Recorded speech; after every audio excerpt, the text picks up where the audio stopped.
ग्रंथराज ज्ञानेश्वरीची जी अक्षर आहे, ज्या ओव्या आहेत, त्या तुमच्या आमच्या कानावर पडल्या जातात तेव्हा तेव्हा तुम्ही आम्ही तर जीव आहोत, जीव.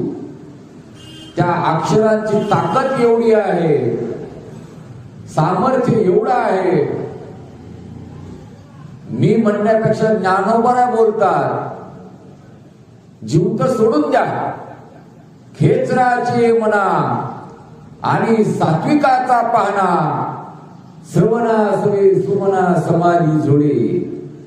त्या अक्षराची ही ताकद आहे बर का. जो पिशाच आहे त्याच्या देखील हृदयाला पाजर फोडणारी अक्षर आहे, हे शब्द आहे.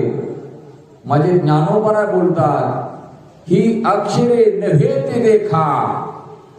ही अक्षर सामान्य नाही, ही एक एक अक्षर म्हणजे प्रत्यक्ष अमृत आहे, प्रत्यक्ष महावाक्य आहे. ज्याला तुम्ही आम्ही वेदांत शास्त्रामध्ये महावाक्य म्हणतो, अवांतर वाक्य, महावाक्य. तसं हे महावाक्य आहे.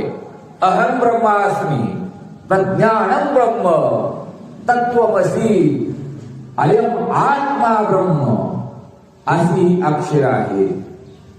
आणि ही अक्षर जेव्हा तुमच्या कर्णकुहराच्या माध्यमातून हृदयापर्यंत जाऊन पोहोचतील, भले तुम्ही शेतामध्ये कांदा लागवड करत असाल, परंतु निश्चित तुमचं ते अंतकरण या अक्षराकडे खेचलं जाईल, यात शंका घेण्याचं कारण नाही. कारण ही अक्षरे सामान्य नाहीत, सामान्य.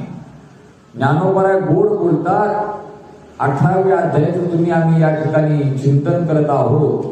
ज्ञानोबा म्हणतात, ही अक्षर सामान्य नाही. कशी आहे? तुकोनी घेतले मोतीये जैसे. बर का, एकदम तोडून, तोलाने मोलाने, ज्याप्रमाणे तुम्ही आम्ही सराफाच्या दुकानामध्ये, सोनाराच्या दुकानामध्ये गेल्याच्या नंतर जे काही मणी आहेत, मोत्याचे मणी म्हणा, सुवर्णाचे मणी म्हणा, किती सावकाशपणे त्याची तुलना करून घेतो, मोजून घेतो का नाही? कमी अधिक तरी होतं का त्याच्यामध्ये? नाही होत.